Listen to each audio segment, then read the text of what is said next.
Salut à toi et bienvenue dans un nouvel épisode de Chill avec Malik. Aujourd'hui, je vais te parler des sous-titres. Je me suis posé la question de savoir pourquoi, depuis un bon moment maintenant, on a des sous-titres partout.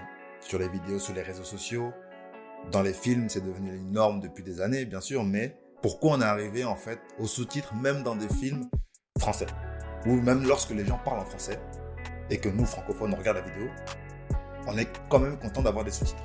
Donc reste chill, pose-toi et je te dis à tout de suite.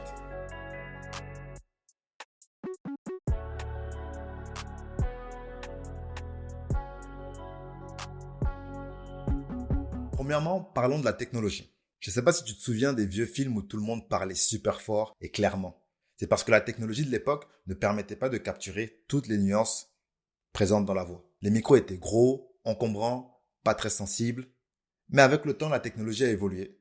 Les micros sont devenus plus petits, plus sensibles et même sans fil.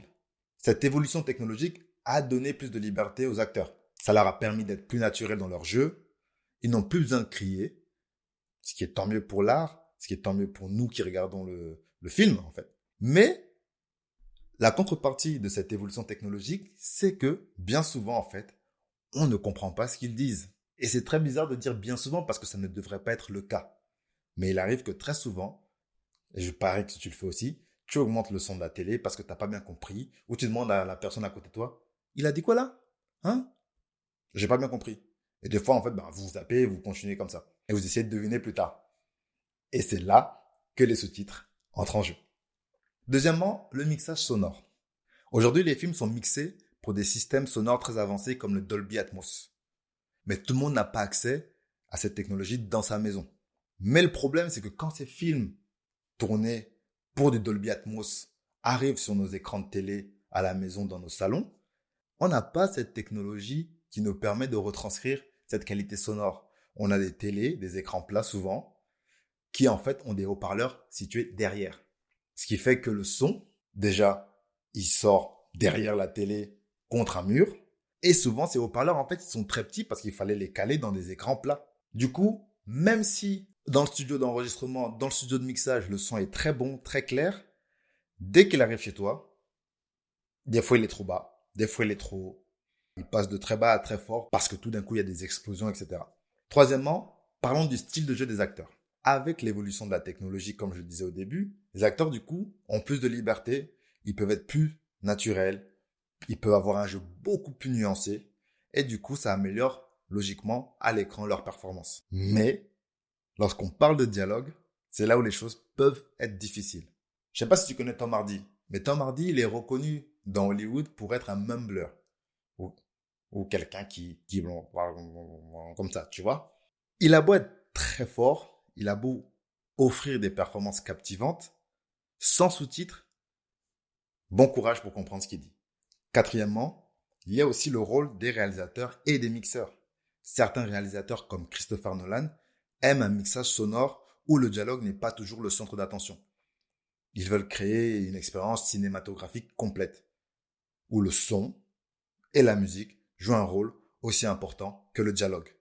Je ne sais pas si tu as déjà regardé des films de Christopher Nolan.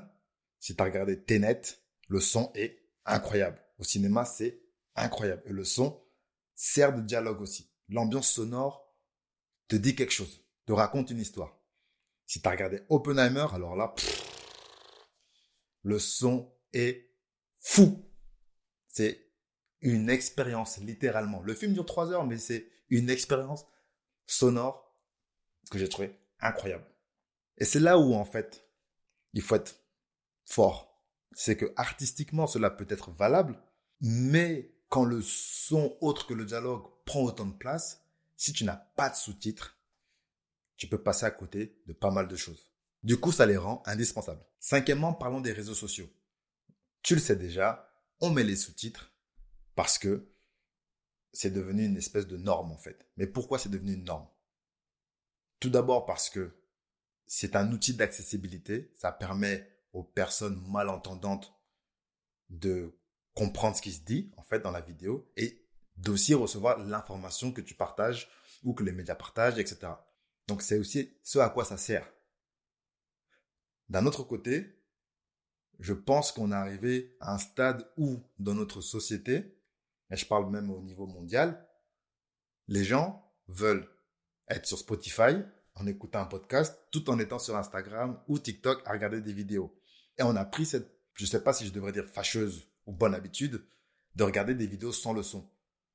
Peut-être pour pas déranger ceux qui sont à côté, ou tout simplement parce qu'on est déjà en train d'écouter quelque chose et qu'on veut juste savoir ce qui se passe dans la vidéo, sans avoir forcément besoin d'entendre la voix de la personne qui parle. C'est un peu un détournement de l'usage qui peut être bénéfique comme négatif. C'est à vous de voir. Si les gens n'aiment pas les sous-titres, ils peuvent investir dans des systèmes sonores très chers qui leur donneront cette qualité sonore qui fait qu'ils n'auront plus besoin des sous-titres, ou continuer à rendre le contenu vidéo accessible à un maximum de personnes en mettant des sous-titres tout le temps. Moi, c'est ce que je fais parce que je ne veux pas que les gens passent à côté des informations que je partage. J'espère que mon contenu t'apprend des choses, leur apprendra des choses et suscitera aussi le débat. Parce que c'est ça aussi, c'est l'échange d'idées. C'est pas de gagner un débat, c'est aussi pouvoir échanger des idées derrière après chaque épisode de mon podcast.